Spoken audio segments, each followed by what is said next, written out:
ಎಲ್ರಿಗೂ ನಮಸ್ಕಾರ. ಕಾಲೇಜು ಶಿಕ್ಷಣ ಇಲಾಖೆಯ ಡಿಜಿಟಲ್ ಇ ಕಲಿಕೆಗೆ ಸ್ವಾಗತ. ನಾನು ಮಹಾಂತೇಶ್ ಜೀವಣ್ಣವರ್, ಕನ್ನಡ ಸಹಾಯಕ ಪ್ರಾಧ್ಯಾಪಕರು. ವಿದ್ಯಾರ್ಥಿಗಳೇ, ಇವತ್ತು ನಾವು ಡಿಜಿಟಲ್ ಇ ಕಲಿಕೆಯಲ್ಲಿ ಕರ್ನಾಟಕ ವಿಶ್ವವಿದ್ಯಾಲಯದ BA 5ನೇ ಸೆಮಿಸ್ಟರ್ ಐಚ್ಛಿಕ ಕನ್ನಡ ಪತ್ರಿಕೆ 1ರಲ್ಲಿ ಭಾಷಾ ವಿಜ್ಞಾನದ ಭಾಗದಡಿಯಲ್ಲಿ ಕನ್ನಡ ಭಾಷೆಯ ಅವಸ್ಥಾಭೇದಗಳು ವಿಷಯದ ಕುರಿತಾಗಿ ತಿಳಿದುಕೊಳ್ಳೋಣ. ವಿದ್ಯಾರ್ಥಿಗಳೇ, ನಾವು ಈಗಾಗಲೇ ಈ ಹಿಂದಿನ ತರಗತಿಯಲ್ಲಿ ಕನ್ನಡ ಭಾಷೆಯ ಅವಸ್ಥಾಭೇದಗಳು ಅಥವಾ ಕನ್ನಡ ಭಾಷೆಯ ಅವಸ್ಥೆಗಳು ಎಂಬ ಅಧ್ಯಾಯದಲ್ಲಿ ಈಗಾಗಲೇ ಕನ್ನಡ ಭಾಷೆಯಲ್ಲಿ ಎಷ್ಟು ಅವಸ್ಥಾಭೇದಗಳನ್ನು ಗುರುತಿಸಲಾಗಿದೆ ಎಂಬುದನ್ನು ತಿಳಿದು, ಮೊದಲ ಅವಸ್ಥಾಭೇದವಾಗಿರ್ತಕ್ಕಂತಹ ಪ್ರಾಚೀನ ಕನ್ನಡ ಅಥವಾ ಪೂರ್ವದ ಹಳೆಗನ್ನಡ ಮತ್ತು ಹಳೆಗನ್ನಡ 10, 11, 12ನೇ ಶತಮಾನ ಕಾಲಘಟ್ಟದ ಹಳೆಗನ್ನಡದ ಭಾಷಿಕ ಪ್ರಯೋಗಗಳನ್ನು ಈಗಾಗಲೇ ತಿಳಿದುಕೊಂಡಿದ್ದೇವೆ. ಹಾಗಾಗಿ ವಿದ್ಯಾರ್ಥಿಗಳೇ, ಇಂದು ನಾವು ಇವತ್ತಿನ ತರಗತಿಯಲ್ಲಿ ಈ ವಿಡಿಯೋ ಪಾಠದಲ್ಲಿ ಕನ್ನಡ ಭಾಷೆಯ ಅವಸ್ಥೆಗಳು ಈ ಭಾಗದಡಿಯಲ್ಲಿ ನಡುಗನ್ನಡ ಕಾಲಘಟ್ಟ 12ರಿಂದ 16ನೇ ಶತಮಾನವನ್ನು ನಡುಗನ್ನಡ ಕಾಲಘಟ್ಟವನ್ನಾಗಿ ನಮ್ಮ ಕನ್ನಡ ಕೈಪಿಡಿಕಾರರು ಗುರುತಿಸಿದ್ದಾರೆ. ಹಲವಾರು ಭಾಷಾ ವಿಜ್ಞಾನಿಗಳು ಸಹ ಇದಕ್ಕೆ ಸಮ್ಮತಿಸಿದ್ದು, ನಡುಗನ್ನಡದಲ್ಲಿ ಎಂತಹ ಸಾಹಿತ್ಯ, ಎಂತಹ ಭಾಷೆ ಕನ್ನಡದಲ್ಲಿ ಬಳಕೆಯಲ್ಲಿತ್ತು ಎಂಬುದನ್ನು ಇವತ್ತಿನ ತರಗತಿಯಲ್ಲಿ ಅಧ್ಯಯನ ಮಾಡೋಣ. ವಿದ್ಯಾರ್ಥಿಗಳೇ, ನಡುಗನ್ನಡ ಎಂದ ತಕ್ಷಣ ನಮಗೆ ಬಹಳ ವಿಶೇಷವಾಗಿರ್ತಕ್ಕಂತಹ ಸಾಹಿತ್ಯ, ಭಾಷೆ ನಮ್ಗೆ ಕಂಡುಬರುತ್ತೆ. ಇದಕ್ಕೆ ಅದರ ಕಾಲಘಟ್ಟವೇ ಕಾರಣ. ಹಾಗಾಗಿ ಹಳೆಗನ್ನಡ ಎಂಬ ಈ ಪ್ರಭೇದ ಅಥವಾ ಅವಸ್ಥಾಭೇದವು 12, 13ನೇ ಶತಮಾನದಷ್ಟೊತ್ತಿಗೆ ಅದು ಬದಲಾವಣೆಗೊಂಡು ನಡುಗನ್ನಡವಾಗಿ ಮಾರ್ಪಡ್ತಾ ಇತ್ತು. 12ನೇ ಶತಮಾನದ ನಂತರದಲ್ಲಿ ಆ ಭಾಷಿಕ ವ್ಯತ್ಯಾಸವನ್ನು ಗಮನಿಸಿ ಅದಕ್ಕೆ ನಾವು ನಡುಗನ್ನಡ ಎಂದು ಹೆಸರಿಸಿದ್ದೇವೆ. ಹಾಗಾಗಿ ಕಿಟಲ್ರವರು ಹಳೆಗನ್ನಡ ಮತ್ತು ಹೊಸಗನ್ನಡ ನಡುವಿನ ಕಾಲಾವಧಿಯನ್ನೇ ನಡುಗನ್ನಡವೆಂದು ವಿಭಾಗಿಸಿದ್ದಾರೆ. ಮೊದಲು ರೈಸ್ರವರು ಹೇಳಿಲ್ಲ, ಆಮೇಲೆ ಅದನ್ನು ನರಸಿಂಹಾಚಾರ್ಯರು ಒಪ್ಕೊಳ್ತಾರೆ. ಹಾಗಾಗಿ ಈ ಕಾಲಘಟ್ಟದಲ್ಲಾಗಿರ್ತಕ್ಕಂಥ ವಿಶೇಷತೆಗಳೇನು ಎಂಬುದನ್ನು ನಾವು ನೋಡುವುದಾದರೆ, ವಿಶೇಷವಾಗಿ ನಡುಗನ್ನಡದಲ್ಲಿ ಹಳೆಗನ್ನಡ ಮತ್ತು ಹಳೆಗನ್ನಡಕ್ಕಿಂತ ಪೂರ್ವ ಪ್ರಾಚೀನ ಕನ್ನಡದಲ್ಲಿ ಕನ್ನಡವು ಸಂಸ್ಕೃತ ಭೂಯಿಷ್ಠವಾಗಿತ್ತು, ಸಂಸ್ಕೃತ ತೆಕ್ಕೆಯಲ್ಲಿತ್ತು, ಸಂಸ್ಕೃತ ಕೃಪಾಪೋಷಿತ ಎಂದು ಕರೆಯಬಹುದೇನೋ. ಆದರೆ ನಡುಗನ್ನಡಕ್ಕೆ ಬಂದಾಗೆಲ್ಲ ಭಾಷೆ ಬದಲಾಗ್ತಾ ಹೋತು. ಸಂಸ್ಕೃತ ತೆಕ್ಕೆಯಿಂದ ಬಿಡಿಸಿಕೊಂಡು ಅಚ್ಚಗನ್ನಡವನ್ನೇ ಬಳಸುವುದು ಯೋಗ್ಯ ಎಂಬ ಭಾವನೆ ನಡುಗನ್ನಡ ಕಾಲಘಟ್ಟದಲ್ಲಿ ಮೂಡಿತು. ಅದಕ್ಕೆ ನಾವು ಸಾಕಷ್ಟು ಉದಾಹರಣೆಗಳನ್ನು ಇವತ್ತು ತಿಳಿದುಕೊಳ್ಳೋಣ. ಅಂದರೆ ಸಂಸ್ಕೃತ ಪ್ರಭಾವವಿತ್ತು, ಆದರೆ ನಡುಗನ್ನಡ ಕಾಲಕ್ಕೆ ಅದರ ಪ್ರಭಾವ ಕ್ಷೀಣವಾಗ್ತಾ ಬಂತು. ಕನ್ನಡ ಸ್ವಚ್ಛಂದವಾಗಿ ಸ್ವತಂತ್ರ ಅಭಿವ್ಯಕ್ತಿಯನ್ನು ನಡುಗನ್ನಡ ಕಾಲಘಟ್ಟದಲ್ಲಿ ಪಡೆದುಕೊಳ್ತು ಎನ್ನಬಹುದು. ಹಾಗಾಗಿ ಬಹಳ ಚೆನ್ನಾಗಿ ನೈಸೇನನು ಬಹಳ ಚೆನ್ನಾಗಿ ಹೇಳ್ತಾನೆ, ಸಂಸ್ಕೃತವನ್ನು ಕನ್ನಡವನ್ನು ಬೆರೆಸಿದರೆ ಏನಾಗುತ್ತೆ, ಸಂಸ್ಕೃತವನ್ನು ಕನ್ನಡವನ್ನು ಬೆರೆಸಿದರೆ ತುಪ್ಪ ಮತ್ತು ಎಣ್ಣೆಯನ್ನು ಬೆರೆಸಿದಂತೆ, ಮುತ್ತು ಮತ್ತು ಮೆಣಸನ್ನು ಪೋಣಿಸಿದಂತೆ. ತುಪ್ಪ ಮತ್ತು ಎಣ್ಣೆ ಬೆರೆಸಿದ ಹೆಂಗಾಗುತ್ತೋ ಹಾಗೆ ಕನ್ನಡ ತುಪ್ಪದ ಗಂಧ ಇದ್ದ ಹಾಗೆ, ಪರಿಮಳಯುಕ್ತವಾಗಿರ್ತಕ್ಕಂಥ ಭಾಷೆ. ಕನ್ನಡ ಮುತ್ತಿದ್ದ ಹಾಗೆ, ಮೆಣಸನ್ನು ಅದ್ರ ಜೊತೆ ಬೇರಿಸೋದು, ಪೋಣಿಸುವುದು ತರವೇ ಎಂಬಂತೆ ನೈಸೇನನು ಸಂಸ್ಕೃತವನ್ನು ಅಷ್ಟೇ ತೀಕ್ಷ್ಣವಾಗಿ ದೂರವಿಟ್ಟು ಕನ್ನಡದ ಮಹಿಮೆಯನ್ನು ಎತ್ತಿಡಿದಿದ್ದಾನೆ ಅಂತಲೇ ಹೇಳ್ಬೋದು. ಹಾಗಾಗಿ ಸಂಸ್ಕೃತ ತೆಕ್ಕೆಯಿಂದ ಬಿಡಿಸಿಕೊಂಡು ಕನ್ನಡ ಸ್ವಚ್ಛಂದವಾಗಿರ್ತಕ್ಕಂಥ ಸ್ವತಂತ್ರ ಭಾಷೆಯಾಗಿರ್ತಕ್ಕಂಥ ಪರಿಕಲ್ಪನೆ ಮೂಡಿದ್ದೆ ನಡುಗನ್ನಡದಲ್ಲಿ. ಹಾಗಾಗಿ ಏನು ನಡುಗನ್ನಡದ ವಿಶೇಷತೆಗಳನ್ನು ನಾವು ಕಂಡುಕೊಳ್ಳುವುದಾದರೆ, ನಡುಗನ್ನಡ ಕಾಲಕ್ಕೆ ಆಗಲೇ ಭಾಷೆ ಅಥವಾ ಸಾಹಿತ್ಯ ಪಂಡಿತರಿಂದ ಪಾಮರರವರೆಗೆ, ಭಾಳ ಚೆನ್ನಾಗಿ ಹೇಳ್ತೀವಿ ನಾವು, ಪಂಡಿತರಿಂದ ಪಾಮರರವರೆಗೆ ಬೆಳೆದು ಬಂದಿರತಕ್ಕಂಥ ಪಾಮರರಿಗೆ ನಡೆದು ಬಂದಿರತಕ್ಕಂಥ ಸಾಹಿತ್ಯ ನಡುಗನ್ನಡ ಸಾಹಿತ್ಯ. ಹಳೆಗನ್ನಡದಲ್ಲಿ ಕೇವಲ ರಾಜರ ಆಸ್ಥಾನದಲ್ಲಿ ಮಾತ್ರ, ರಾಜರ ಆಸ್ಥಾನದಲ್ಲಿ ಆಸ್ಥಾನ ಕವಿಗಳು ಮಾತ್ರ ಮಹಾಕಾವ್ಯಗಳನ್ನು, ಸಾಹಿತ್ಯವನ್ನು ಬರಿತಾ ಇದ್ದರು.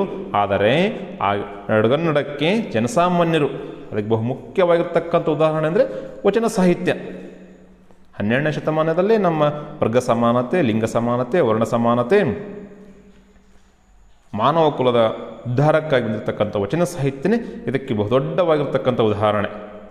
ಹಾಗಾಗಿ ಕಟ್ಟಕಡೆಯ ಸಮಾಜದ ಕಟ್ಟಕಡೆಯ ವ್ಯಕ್ತಿನೂ ಸಾಹಿತ್ಯವನ್ನು ರಚಿಸಲು ರಚಿಸಿದ ಇವತ್ತಿಗೂ ಉಳಿದಿದ್ದಾವೆ.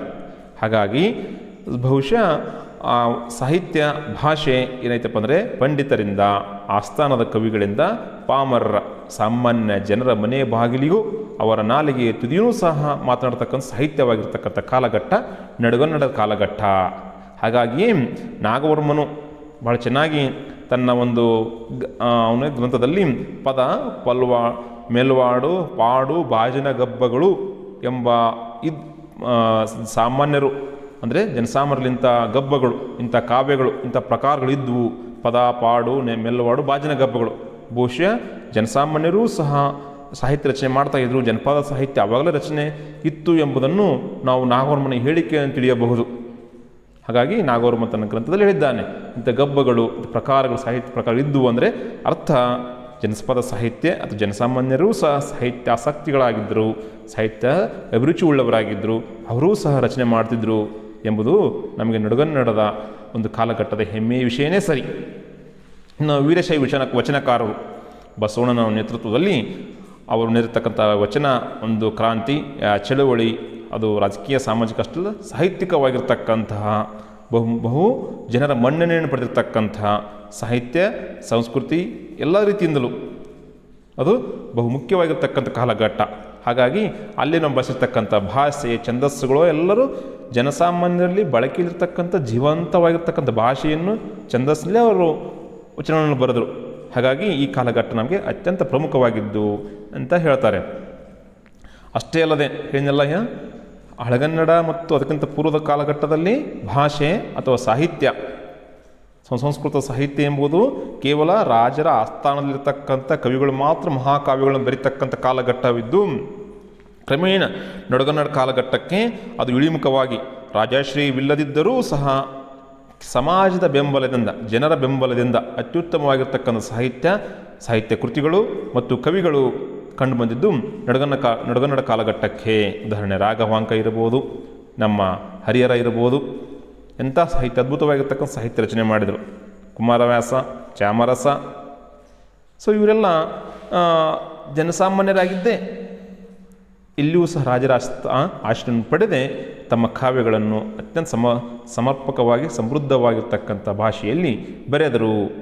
ಮುಂದೆ ಇನ್ನೊಂದು ಪ್ರಮುಖವಾಗಿರ್ತಕ್ಕಂಥ ವೈಲಕ್ಷಣ ನಾವು ಈ ಒಂದು ಅವಸ್ಥಾಭೇದದ ಗುರುತಿಸುವುದಾದರೆ ಚಂಪು ಅಂದರೆ ಹಳೆಗನ್ನಡ ಕಾಲಘಟ್ಟಕ್ಕೆ 10ನೇ ಶತಮಾನಕ್ಕೆ ರನ್ನ, ಜನ್ನ, ಪೊನ್ನ, ನಾಗಚಂದ್ರ ಬಹುತೇಕ ಕವಿಗಳು ಚಂಪುವನ್ನೇ, ಜೈನ ಕವಿಗಳು ಚಂಪುವನ್ನೇ ಪ್ರಧಾನವಾಗಿರ್ತಕ್ಕಂತಹ ಮಾಧ್ಯಮವನ್ನಾಗಿ ಶೈಲಿನಾಗಿ ಬಳಸಿಕೊಂಡು ಕಾವ್ಯಗಳನ್ನು ಬರೆದರು. ಆ ಚಂಪುವಿನ ಸ್ಥಾನದಲ್ಲಿ ನಮಗೆ ನಡುಗನ್ನಡ ಕಾಲಘಟ್ಟಕ್ಕೆ ಷಟ್ಪದಿ ರಾಘವಾಂಕ ಇರ್ಬೋದು, ಚಾಮರಸ ಇರ್ಬೋದು, ಲಕ್ಷ್ಮೀಶ ಇರ್ಬೋದು, ಕುಮಾರವ್ಯಾಸ ಇರ್ಬೋದು. ಹೀಗೆ ಷಟ್ಪದಿ ಏನಾಗಿತ್ತಂದರೆ ಚಂಪುವಿನ ಸ್ಥಾನದಲ್ಲಿ ವಿರಾಜಿಸತೊಡಗಿತು. ಅಂದರೆ ಷಟ್ಪದಿ ಕಾವ್ಯಗಳು ನಡುಗನ್ನಡ ಕಾಲಘಟ್ಟದಲ್ಲಿ ಅತಿ ಹೆಚ್ಚಾಗಿ ಕಂಡುಬಂದವು. ಇದು ಇದರ ಇನ್ನೊಂದು ವಿಶೇಷ.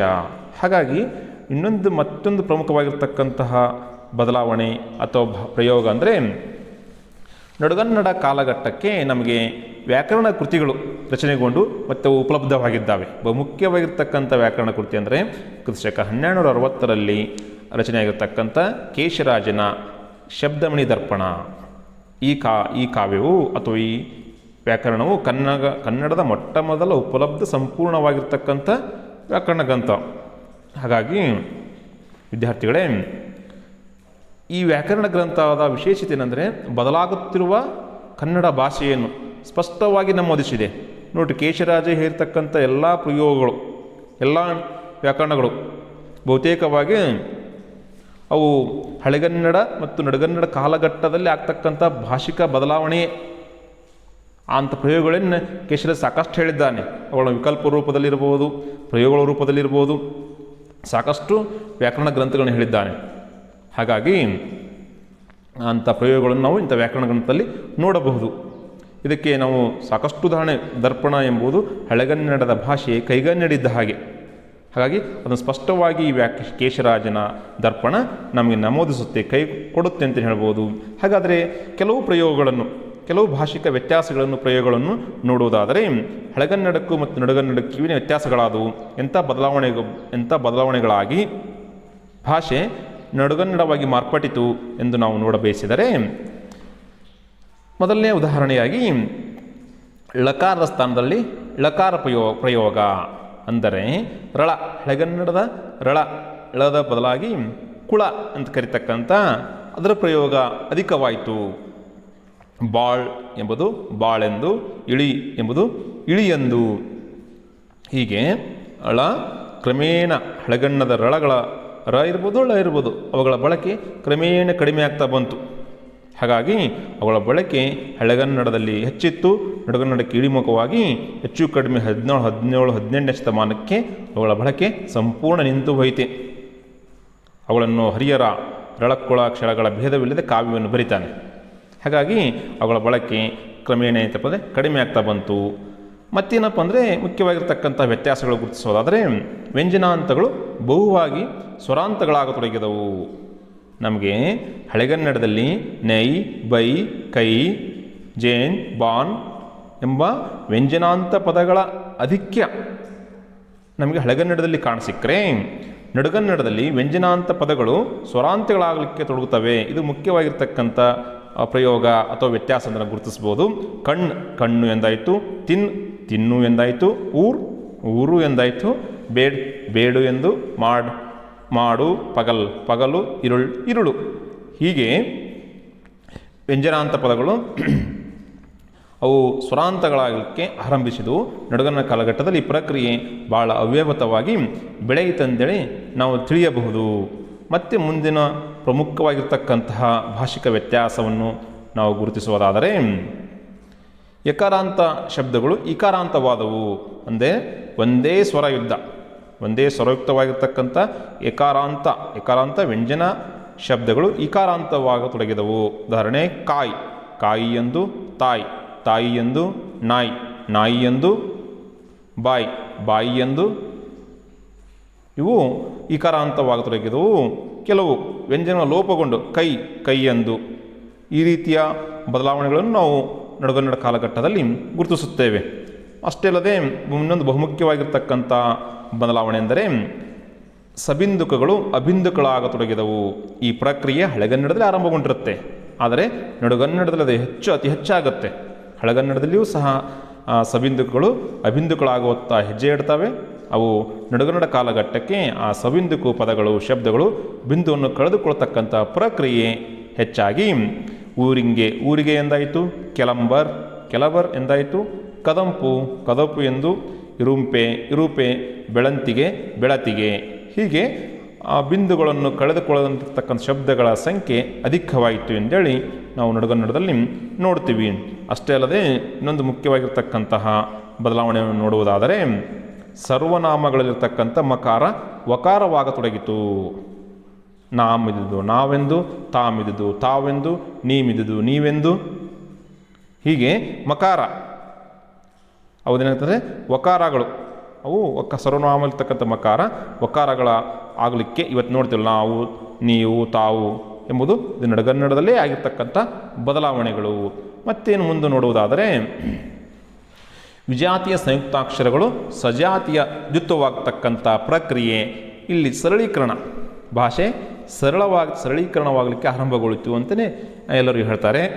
ನಾವು ಹಳೆಗನ್ನಡದಲ್ಲಿ ಮತ್ತು ಹಳೆಗನ್ನಡಕ್ಕಿಂತ ಪೂರ್ವ ಪ್ರಾಚೀನ ಕನ್ನಡದಲ್ಲಿ ವಿಜಾತಿಯ ದ್ವಿತ್ವಾಕ್ಷರಗಳ ಬಳಕೆ ಅತಿ ಹೆಚ್ಚಾಗಿರುತ್ತೆ. ಅಂಕ, ಬಿಂಕ, ಚಂಚಣ, ಚಿತ್ತ ಅಂತ ನೋಡಿದ್ವಿ. ಇಲ್ಲಿ ಆ ವಿಜಾತಿಯ ಒತ್ತಕ್ಷರಗಳು ಸಜಾತಿಯ ದ್ವಿತ್ವಗಳಾಗಿ ಉರ್ಕು ಎಂಬುದು ಉಕ್ಕು ಎಂದಾಗಿ, ಸೊರ್ಕು ಎಂಬುದು ಸೊಕ್ಕು ಎಂದಾಗಿ, ಕಡತಲೆ ಎಂಬುದು ಕತ್ತಲೆ ಎಂದಾಗಿ, ಮೆಳತಿ, ಮೆತ್ತಿ, ತಪ್ಪಲು ಹೀಗೆ ವಿಜಾತಿಯ ಒತ್ತಕ್ಷರಗಳು ಸಜಾತಿಯ ಒತ್ತಕ್ಷರಗಳಾಗಿ ಭಾಷೆ ಸರಳೀಕರಣಗೊಳ್ಳುವತ್ತ ಹೆಜ್ಜೆ ಹಾಕತೊಡಗಿದ ಕಾಲ ನಡುಗನ್ನಡದ ಕಾಲಘಟ್ಟ ಅಂತ ಹೇಳ್ತಾರೆ. ಮುಂದಿನ ಬದಲಾವಣೆಯನ್ನು ವ್ಯತ್ಯಾಸವನ್ನು ಗುರುತಿಸುವುದಾದರೆ, ಸಂಸ್ಕೃತ ಪದಗಳ ಬದಲಾಗಿ ತದ್ಭವಗಳ ಪ್ರಯೋಗ. ಏನಿಲ್ಲ ತತ್ಸಮ ತದ್ಭವ ಅಂದರೆ ಸಂಸ್ಕೃತ ಪದಗಳನ್ನು ನಾವು ಕನ್ನಡದಲ್ಲಿ ಬಳಸುವಾಗ ಅವುಗಳನ್ನು ಅಲ್ಪ ಸ್ವಲ್ಪ ಬದಲಾವಣೆ ಮಾಡಿಕೊಂಡು ಬಳಸುತ್ತೇವೆ, ಅವೇ ತದ್ಭವ. ಆ ತದ್ಭವಗಳ ಬಳಕೆ ನಡುಗನ್ನಡ ಕಾಲಘಟ್ಟಕ್ಕೆ ಹೆಚ್ಚಾಯಿತು. ಹಳೆಗನ್ನಡದಲ್ಲಿ ಇದು ಇತ್ತು, ತೀರಾ ಕಡಿಮೆಯಾಗಿತ್ತು.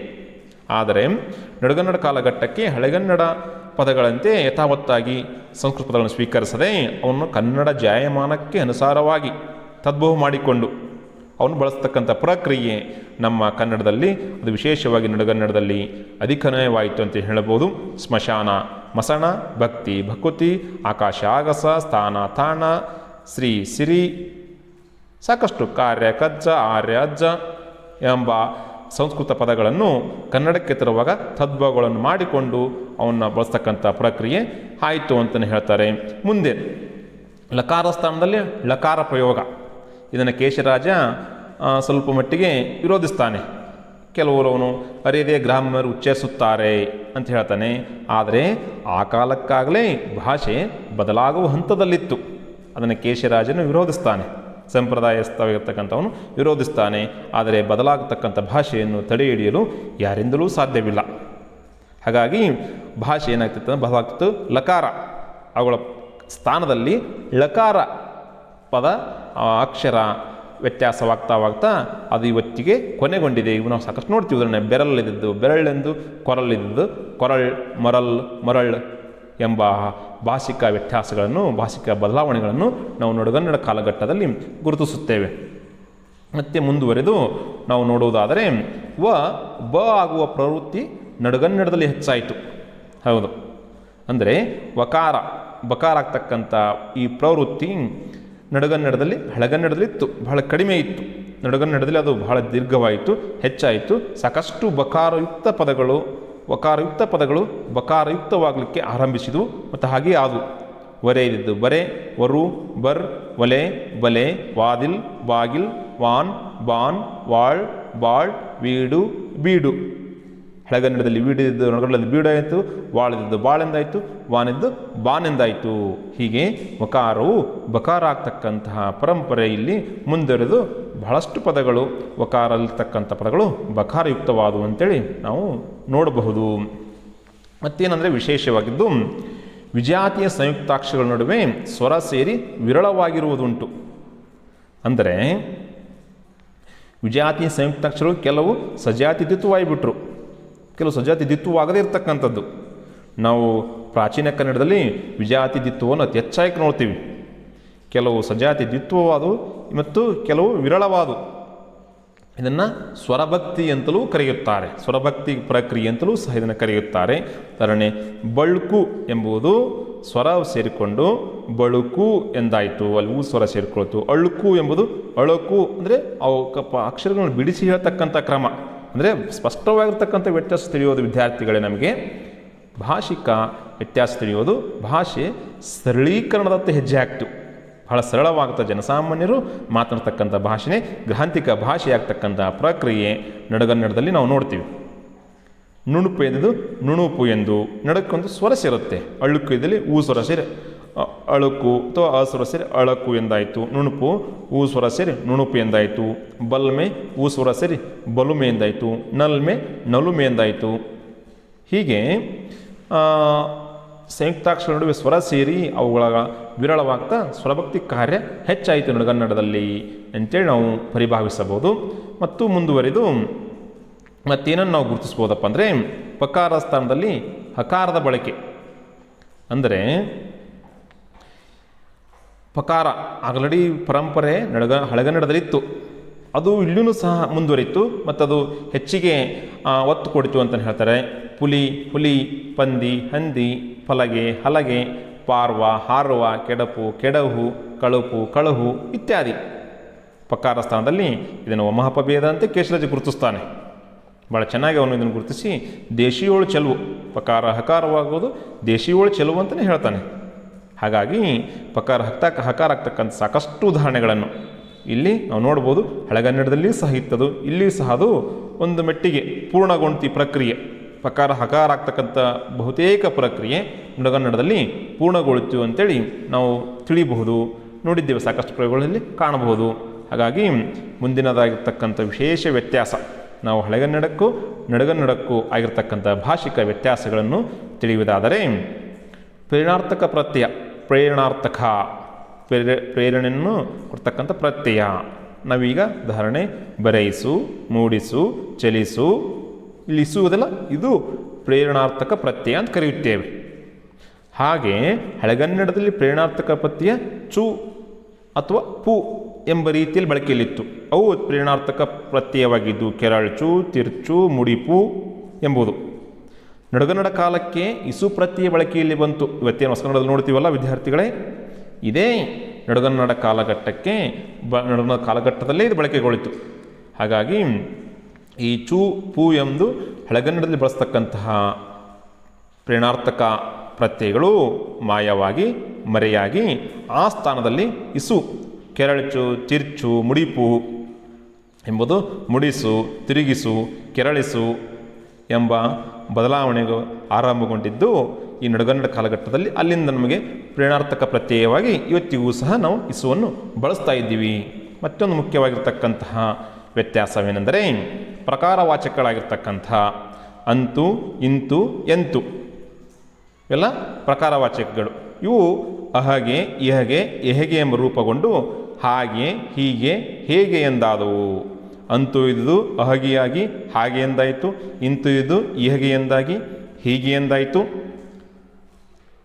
ಎಂತು ಎಂಬುದು ಎಹೆಗೆ ಎಂದಾಗಿ ಹೇಗೆ ಎಂಬ ರೂಪವನ್ನು ಬದಲಾವಣೆಗಳನ್ನು ಮಾಡಿಕೊಂಡವು. ಇಂಥ ಪ್ರಕಾರವಾಚಕಗಳು ಸಹ ಅಂತು, ಇಂತು, ಎಂತು ಎಂಬುದು ಹಾಗೆ, ಹೀಗೆ, ಹೇಗೆ ಎಂಬ ರೂಪ ಬದಲಾವಣೆಗಳನ್ನು ಮಾಡಿಕೊಂಡು ಇವತ್ತಿಗೂ ಸಹ ನಮ್ಮಲ್ಲಿ ಬಳಕೆಯಲ್ಲಿದ್ದಾವೆ. ಇನ್ನೊಂದು ಕೊನೆಯ ವ್ಯತ್ಯಾಸ ಅಥವಾ ಕೊನೆಯ ಭಾಷೆಯ ಪ್ರಯೋಗಗಳನ್ನು ನಾವು ಇವತ್ತಿನ ತರಗತಿಯಲ್ಲಿ ನೋಡುವುದಾದರೆ, ನಡುಗನ್ನಡ ಕಾಲಘಟ್ಟಕ್ಕೆ ಅನ್ಯ ದೇಶ ಶಬ್ದಗಳು ಅಂದರೆ ಅನ್ಯ ಭಾಷೆಯ ಶಬ್ದಗಳು ನಮಗೆ ಅತಿ ಹೆಚ್ಚಾಗಿ ಕನ್ನಡಕ್ಕೆ ಸೇರಿಕೊಂಡವು. ಯಾಕಂದರೆ ಆಗಲೇ ನಮ್ಮ ಈ ಒಂದು ಕನ್ನಡ ಅಥವಾ ಕರ್ನಾಟಕ ಸುತ್ತಮುತ್ತಲ ಪ್ರಾದೇಶಿಕ ಭಾಷೆಗಳು ಬೆಳೆಯತೊಡಗಿದ್ದವು. ಮರಾಠಿ ಇರ್ಬೋದು, ಪ್ರಾಕೃತ ಇರ್ಬೋದು, ಅಪಭ್ರಂಶ ಇರ್ಬೋದು, ತೆಲುಗು ಇರ್ಬೋದು, ಅವು ಸಹ ನಮ್ಮಂತೆ ನಮ್ಮ ಭಾಷೆಯಂತೆ ಬೆಳೆಯತೊಡಗಿದ್ದವು. ಹೀಗಾಗಿ ಸಹಜವಾಗಿ ಅನ್ಯ ಭಾಷಾ ಸಂಸರ್ಗದಿಂದ ಸಹಜವಾಗಿಯೇ ನಮ್ಮ ಕನ್ನಡದ ಮೇಲೆ ಅವುಗಳ ಪ್ರಭಾವ ಬೀರಿತು. ಹಾಗಾಗಿ ಬೇರೆ ಭಾಷೆಯಿಂದ ಮತ್ತು ಸಹಜವಾಗಿ ಪ್ರಭುತ್ವದ ಒಂದು ದಿಸೆಯಿಂದಲೂ ಸಹ ಅನ್ಯ ಭಾಷೆಯ ಪದಗಳು ಕನ್ನಡಕ್ಕೆ ಸೇರಲು ಆರಂಭಿಸಿದವು. ಅವುಗಳಲ್ಲಿ ನಾವು ಪ್ರಮುಖವಾಗಿರ್ತಕ್ಕಂಥ ಕೆಲವೇ ಉದಾಹರಣೆ ನೋಡುವುದಾದರೆ, ಅಪಭ್ರಂಶದಿಂದನೂ ನಮಗೆ ಕೆಲವು ಪದಗಳು ಸಿಗುತ್ತವೆ. ಅಷ್ಟೇ ಮರಾಠಿಯಿಂದ ಪಾರುಕಾಣೆ, ದೆಕ್ಕಾಣ, ಲಾಗು, ಚಾವಡಿ ಇತ್ಯಾದಿ ಸಾಕಷ್ಟು ಪದಗಳು ಮರಾಠಿಯಿಂದ ಪಡ್ಕೊಂಡಿದ್ದೀವಿ. ಪಾರ್ಸಿಯಿಂದ ಟೊಪ್ಪಿಗೆ, ಭರವಸ, ಚಾಕರಿ, ಜರತಾರ, ಪಾರ್ಸಿಯಿಂದ ತೆಲುಗಿನಿಂದಲೂ ಸಹ ಪಿಚ್ಚ ಇತ್ಯಾದಿ ಪದಗಳನ್ನು ನಾವು ಅನ್ಯ ದೇಶೀಯ ಪದಗಳು ಕನ್ನಡಕ್ಕೆ ಬಂದು ಸೇರಿಕೊಳ್ಳುವಕ್ಕಂಥ ಪ್ರಕ್ರಿಯೆ ಸಂಸ್ಕೃತದ ಭಾಷೆ ಪ್ರಭಾವ ಕಡಿಮೆ ಆಯಿತು. ಅಕ್ಕಪಕ್ಕದ ನೆರೆಹೊರೆಯ ಭಾಷೆಗಳ ಪ್ರಭಾವ ಜಾಸ್ತಿಯಾಗಿ ಅವುಗಳ ಪ್ರಯೋಗಗಳು ನಮ್ಮ ಭಾಷೆಯಲ್ಲಿ ಕಾಣಿಸಿಕೊಳ್ಳುವುದು ಸಹಜವಾಗತೊಡಗಿತು. ಹಾಗಾಗಿ ವಿದ್ಯಾರ್ಥಿಗಳೇ, ನಡುಗನ್ನಡದಲ್ಲಿ ನಾವು ಭಾಷಿಕ ವ್ಯತ್ಯಾಸದಿಂದ ಸಾಕಷ್ಟು ವ್ಯತ್ಯಾಸಗಳನ್ನು ನೋಡ್ಬೋದು. ವಿಶೇಷವಾಗಿ ಸಾಹಿತ್ಯ, ಅದ್ಭುತವಾಗಿರ್ತಕ್ಕಂಥ ಸಾಹಿತ್ಯ ಇಲ್ಲಿ ರಚನೆಗೊಳಿತು.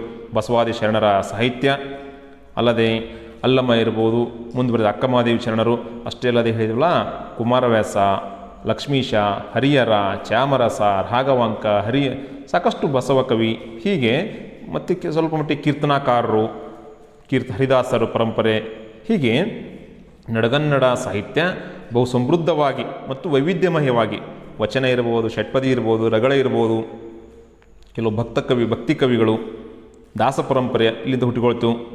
ಹಾಗಾಗಿ ಬಹು ವೈವಿಧ್ಯಮಯವಾಗಿರ್ತಕ್ಕಂಥ ಸಾಹಿತ್ಯ ಮತ್ತು ಭಾಷಿಕ ಪ್ರಯೋಗಗಳು ನಡುಗನ್ನಡ ಕಾಲಘಟ್ಟದಲ್ಲಿ ಕಾಣಬರ್ತವೆ. ಹಾಗಾಗಿ ವಿದ್ಯಾರ್ಥಿಗಳೇ, ನಡುಗನ್ನಡದ ಭಾಷಿಕ ಪ್ರಯೋಗಗಳ ಕುರಿತಾಗಿ ಇನ್ನಷ್ಟು ನೀವು ತಿಳಿಯಬಯಸುವುದರಾದರೆ ಈ ಕಾಣಿಸತಕ್ಕಂಥ ಕೃತಿಗಳನ್ನು ನೀವು ಅಧ್ಯಯನ ಮಾಡಬಹುದು. ಎಂ.ಎಚ್. ಕೃಷ್ಣಯ್ಯನವರ ಸಂಕ್ಷಿಪ್ತ ಕನ್ನಡ ಭಾಷೆಯ ಚರಿತ್ರೆ, ಅದಲ್ಲದೆ ಸಂಗಮೇಶ್ ಸವದತ್ತಿಮಠರ ಬಹು ಉಪಯುಕ್ತವಾಗಿರ್ತಕ್ಕಂತಹ ವಿದ್ಯಾರ್ಥಿಗಳು ಓದಲೇಬೇಕಾಗಿರ್ತಕ್ಕಂತಹ ಪುಸ್ತಕಗಳು ಇವು. ಕನ್ನಡ ಭಾಷಾ ವ್ಯಾಸಂಗ, ಕನ್ನಡ ಭಾಷಾ ಸ್ವರೂಪ ಎಂಬ ಪುಸ್ತಕಗಳು ನಿಮ್ಮ ಸಂಗ್ರಹಯೋಗ್ಯವಾಗಿರ್ತಕ್ಕಂಥ ಪುಸ್ತಕಗಳು. ಅಲ್ಲದೆ ಡಾಕ್ಟರ್ ಕೆ ಕೆಂಪೇಗೌಡ ಭಾಷಾ ವಿಜ್ಞಾನ ಪರಿಚಯ ಎಂಬ ಪುಸ್ತಕವನ್ನು ನೀವು ಅಧ್ಯಯನ ಮಾಡಿ ಈ ಕುರಿತಾಗಿ ಹೆಚ್ಚಿನ ಮಾಹಿತಿಯನ್ನು ಪಡೆಯಬಹುದು. ವಿದ್ಯಾರ್ಥಿಗಳೇ, ಮತ್ತೆ ನಾವು ಮುಂದಿನ ತರಗತಿಯಲ್ಲಿ ನಡುಗನ್ನಡ ಕಾಲಘಟ್ಟದ ನಂತರ ಯಾವ ಕಾಲಘಟ್ಟ ಬರುತ್ತೆ, ಅಲ್ಲಿ ಎಂಥ ಭಾಷಿಕ ವ್ಯತ್ಯಾಸಗಳಾದವು, ಎಂಥ ಭಾಷಾ ಪ್ರಯೋಗಗಳು ಉಂಟಾದವು ಎಂಬುದನ್ನು ಅಧ್ಯಯನ ಮಾಡೋಣ. ಇದುವರೆಗೂ ಸಹ ನಮ್ಮ ಡಿಜಿಟಲ್ ಈ ಕಲಿಕೆಯಲ್ಲಿ ಪಾಠವನ್ನು ವೀಕ್ಷಣೆ ಮಾಡಿರ್ತಕ್ಕಂತಹ, ಪಾಠವನ್ನು ಆಲಿಸಿರ್ತಕ್ಕಂತಹ ಎಲ್ಲರಿಗೂ ಸಹ ಹೃದಯಪೂರ್ವಕವಾಗಿರ್ತಕ್ಕಂತಹ ಧನ್ಯವಾದಗಳು. ನಮಸ್ಕಾರ.